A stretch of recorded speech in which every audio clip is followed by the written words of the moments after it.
Stock మార్కెట్లో రోజు trading చేసి కాదు, సరైన స్టాక్స్ని సంవత్సరాల పాటు పట్టుకొని ఉంచి ప్రపంచంలోనే గొప్ప సంపద సృష్టించిన వ్యక్తి ఎవరో తెలుసా? ఆయనే వారెన్ బఫెట్. ఈ వీడియోలో ఆయన చెప్పిన గోల్డెన్ లెసన్స్ గురించి తెలుసుకుందాం. వారెన్ బఫెట్ నియమాలు. మొదటి నియమం, డబ్బు పోగొట్టుకోకు. రెండవ నియమం కూడా అదే. మొదటి నియమాన్ని మర్చిపోకు. నష్టాన్ని నివారించడమే అసలైన లాభం. 2, మీకు అర్థమయ్యే వ్యాపారంలో మాత్రమే పెట్టుబడి పెట్టండి. మీరు అర్థం చేసుకోలేని కంపెనీలో డబ్బు పెట్టడం జూదమాడటమే. 3, దీర్ఘకాలిక దృష్టి అలవర్చుకో. మీకు 10 సంవత్సరాలు పెట్టుబడి పెట్టే ఉద్దేశం లేకపోతే 10 నిమిషాలు కూడా పెట్టవద్దు. 4, మంచి ధరకు మంచి కంపెనీ కొనుగోలు చేయి. అద్భుతమైన ధరకు సగటు కంపెనీ కొనడం కంటే న్యాయమైన ధరకు అద్భుతమైన కంపెనీ కొనడం మేలు. 5, మార్కెట్ పడిపోయినప్పుడు కొను. ఇతరులు భయపడినప్పుడు ధైర్యంగా ఉండు. ఇతరులు ధైర్యంగా ఉన్నప్పుడు భయపడు. 6, చక్రవడ్డీ శక్తిని గుర్తించు. సంపద పెరగడానికి సమయం అతిపెద్ద ఆయుధం. వీలైనంత త్వరగా పెట్టుబడి ప్రారంభించు. 7, అనవసర ఖర్చులు తగ్గించు. బఫెట్ కోటీశ్వరుడైన నేటికి చాలా సాధారణ జీవితం గడుపుతాడు. విలాసాలు సంపదను తింటాయి. 8, నీ ఆదాయం నీకు పనిచేసేలా చేసుకో. నువ్వు నిద్రపోతున్నప్పుడు కూడా డబ్బు సంపాదించే విధంగా ప్యాసివ్ ఇన్కమ్ వనరులు నిర్మించుకో. 9, రుణాల నుండి దూరంగా ఉండు.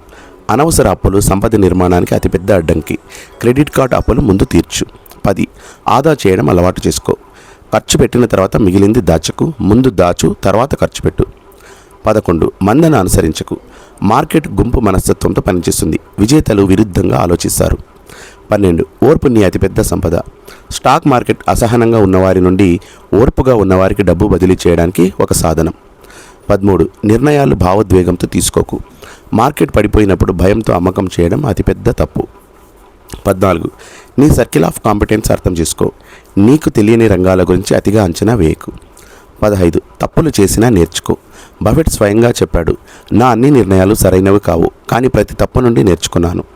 16, నిరంతరం చదువు. బఫెట్ రోజుకు 5-6 గంటలు చదువుతాడు. జ్ఞానమే అసలైన సంపద. 17, సరైన వ్యక్తులతో మెలుగు. మీరు ఏ 10 మంది స్నేహితుల్లో ఉంటారో మీరు వారి సగటు అవుతారు. 18, నీ ప్రతిష్టను కాపాడుకో. మంచి పేరు నిర్మించడానికి 20 సంవత్సరాలు పడుతుంది. పాడు చేయడానికి 5 నిమిషాలు చాలు. 19, ఆరోగ్యం మీద పెట్టుబడి పెట్టు. నీకు ఒక్కటే శరీరం ఉంది, దాన్ని సరిగ్గా చూసుకో. అనారోగ్యమైన వ్యక్తి సంపదతో చేయగలిగేది ఏమీ ఉండదు. 20, ఇవ్వడం నేర్చుకో. బఫెట్ తన సంపదలో 99% దానం చేస్తానని ప్రతిజ్ఞ చేశాడు. నిజమైన సంతృప్తి పంచుకోవడంలో ఉంది, కూడబెట్టడంలో కాదు. సారాంశం, సంపద రాత్రికి రాత్రి రాదు. క్రమశిక్షణ, ఓర్పు, జ్ఞానం ఉన్నప్పుడే నిజమైన సంపదను సృష్టించవచ్చు. ఈ వీడియో మీకు నచ్చితే లైక్ చేయండి. వెల్త్ విజ్డమ్ తెలుగు ఛానల్ను సబ్స్క్రైబ్ చేసుకోండి. Thank you very much.